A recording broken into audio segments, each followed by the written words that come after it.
Wrong part there. Okay, this is Module 4, Part 2, John Stuart Mill. If you want to know a little bit more about him, you can click on this link here. And as you'll see, he's a couple hundred years past when Descartes was alive. So what I want you to read from Mill is something called Utilitarianism, probably his most famous work. A couple links here. But again, not the whole thing. What I want you to read is Chapter 2. So as you open the link, you can simply click on Chapter 2. And this chapter is about what utilitarianism is. And he will explain it in a number of different ways. But this is an ethical theory. This is a guideline for how you should go about making decisions. And it will basically say, if given choice A or B, you decide which to choose based on the principles of utilitarianism, or otherwise known as the greatest happiness principle. It's basically the idea of maximizing utility or happiness. So which choice makes everyone the most happy or minimizes pain and suffering? That's generally the theory, but you'll understand a little more deeply once you read the passage.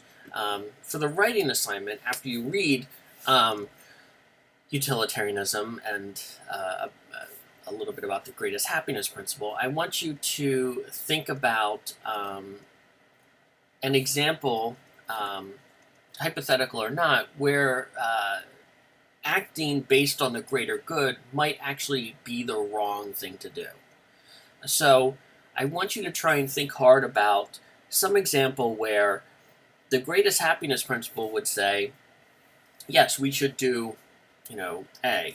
But A seems to be wrong, sort of deep down in our intuition. It seems to be immoral to do A, even though the greatest happiness principle might justify it. So, a very, excuse me, a classic example would be, would you kill one person to save 20? The greatest happiness principle, excuse me, would justify that, or could justify that. However, it seems wrong to indiscriminately kill somebody. So that's a classic example of where utilitarianism might tell us to do one thing, but it might actually strike us as immoral to do it. Utilitarianism would still say it might be the right thing to do, but you might say that's not the right thing to do. So see what you can come up with. It doesn't have to be an actual situation. It can be completely hypothetical. So I'm interested to see what everyone comes up with. And then I have a short viewing assignment.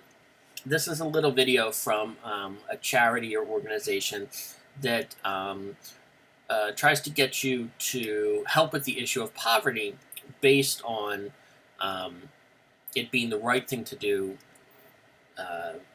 following utilitarianism or the greatest happiness principle. So let's see if this YouTube link actually works.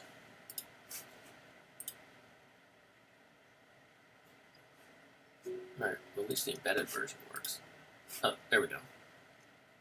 Okay.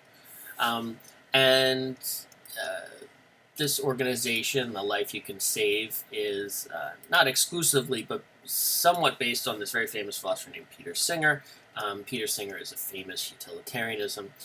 Not everyone agrees with what he has to say, but watch that video and then answer this discussion assignment question. And this question is, based on, or after viewing that assignment and thinking about utilitarianism, does this mean that basically on a daily basis, whenever we buy small things like coffee, new clothes, almost anything that we don't absolutely need to survive, we're effectively choosing that stuff over helping to save someone else's life who is in dire need of basic medical care or food or water or something like that?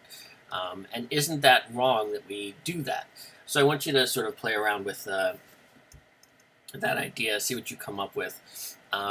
It's not often enjoyable to think about this stuff, but that's the way it goes.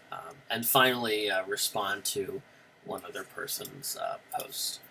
All right. That is it for Module 4. I look forward to seeing what you come up with, and you are almost